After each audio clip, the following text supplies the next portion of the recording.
move on after a soul-crushing breakup. If you are absolutely heartbroken by the ending of a relationship, this video series is for you, and I am right there with you. But we're going to go from heartbreak to healing in this video series on Breakup Survival School. In this week's video, I'm going to give you my top 7 tips and tactics to get through week 2 of a soul-crushing breakup.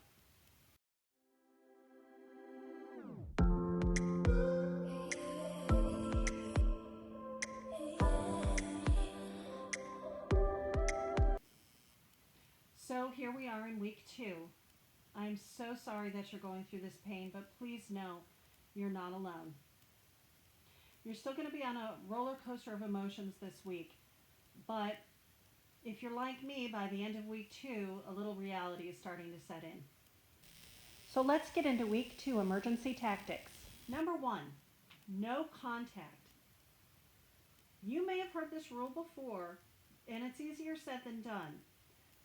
But if you are able, meaning you don't share a house, kids, or a business with your ex, go no contact. What I mean by that is everything from delete and block them from all social media. It means get rid of anything from your site that reminds you of them.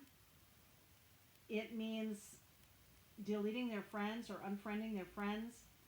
I even deleted all of our photos. This is probably the hardest tactic for most people. Many of us at this stage are still hoping that this is all a misunderstanding, and who knows, maybe it is. But there's 2 reasons to use this no contact tactic. Number 1, because it truly is the fastest way to end your addiction to your ex. And yes, you are chemically addicted to them. So this is cold turkey. It'll feel like torture and there will be tears, but it is the most expedient way to heal.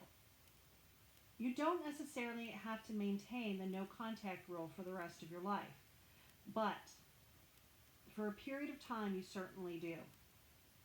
That period of time is for you to heal, to get over them, and to grow.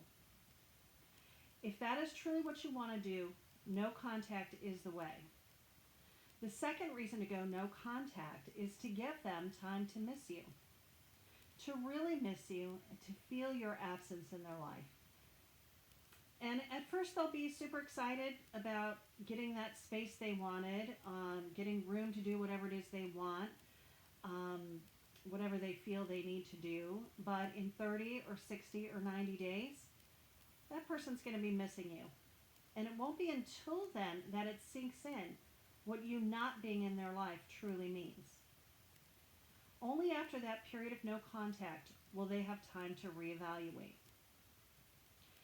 Now, many people use the no contact rule as a way to kind of play hard to get. Yes, it can work, but don't go into it with that mindset at all. He can't jump through hoops to get you back if you're not gone. There's a difference between being hard to get and being ungettable. Ungettable is what we're going for here. Go into no contact as a way to heal and grow. Focus on yourself and become so secure and happy and in love with yourself that you don't particularly care if they're back. You must be ready to work on yourself during this time of no contact, or there's really no point to it at all. Tactic number 2, write a letter. I know there's things that you want to say to your ex. There may be unfinished feelings, there may be stuff you want to get off your chest, and that can lead people to break no contact. But instead, try tactic number 2 and write it all out in a letter. Call him every name in the book. Tell him exactly how badly he hurt you. Tell him all the reasons he sucks, or tell him how sorry you are for your part in all of this. But don't send him the letter. Don't put it in a text or an email. Burn it, delete it, bury it in the backyard. The important thing here is that by writing it out, by expressing it on paper, well, that's like therapy. It's cathartic. I know for me, it just lifted a weight off of my shoulders that I was just able to express those things without breaking no contact. Number 3, romance blackout. What do I mean by this? Don't sit home with a box of tissues and a bowl of ice cream and watch Notting Hill and The Notebook over and over again. Don't listen to sappy love songs, and certainly not your song if you have a your song. Don't do it. This is a way that we torture ourselves, we re traumatize ourselves. Instead, watch movies that make you feel good, make you feel happy, that are empowering. Listen to music that makes you want to dance, that makes you feel sexy. Okay, this is not a time to re traumatize yourself. This is not what you need right now. So go on a romance blackout. Number 4, accept reality. The final step in the grief process is acceptance. Now, you're still going to go back and forth through the stages. We're only in week 2. But the fastest you're able to accept your ex's decision or your own to leave the relationship, the quicker you can heal. Suffering is optional. So accept what is and begin to love what is.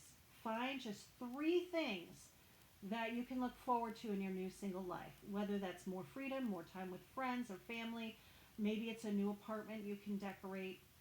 Accept what is and find some joy in the way that things are going to change.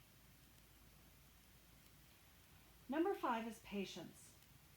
Like I mentioned, you're still on a roller coaster this week, and please be patient and kind with yourself.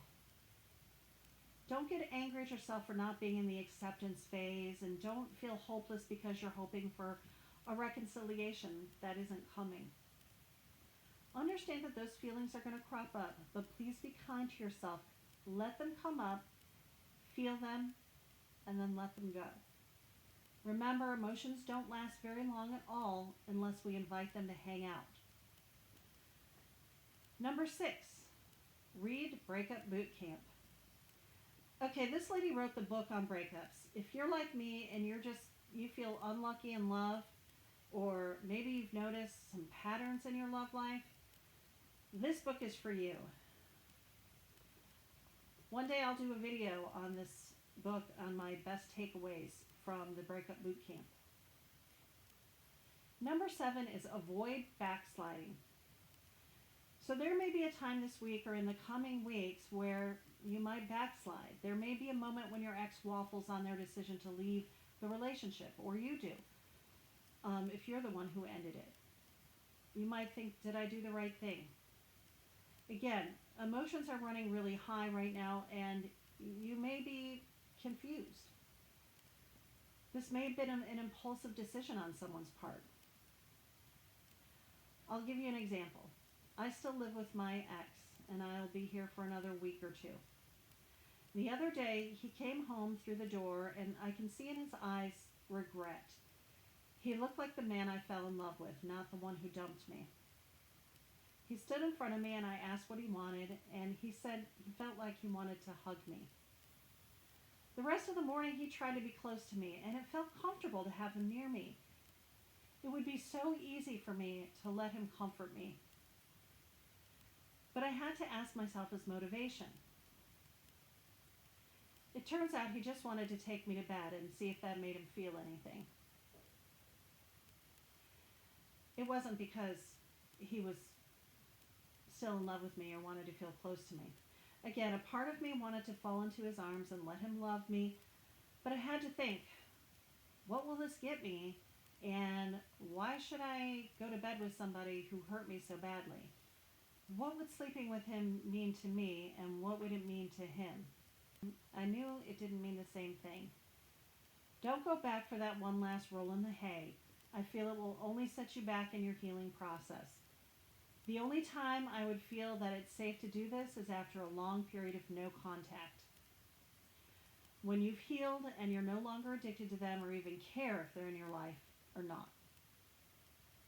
So, to recap, week 2, survival tactics. 1, no contact. 2, write a letter. 3, a romance blackout. 4, accept reality. 5. Have patience with yourself. 6. Read the Breakup Boot Camp. And 7. Don't backslide into bed. I know these tactics are hard, and you may have come here hoping I would tell you that everything's going to be okay and tell you how to win him back. But there is no magic pill, and I can't make the pain go away like that. The business of healing is hard and it's messy.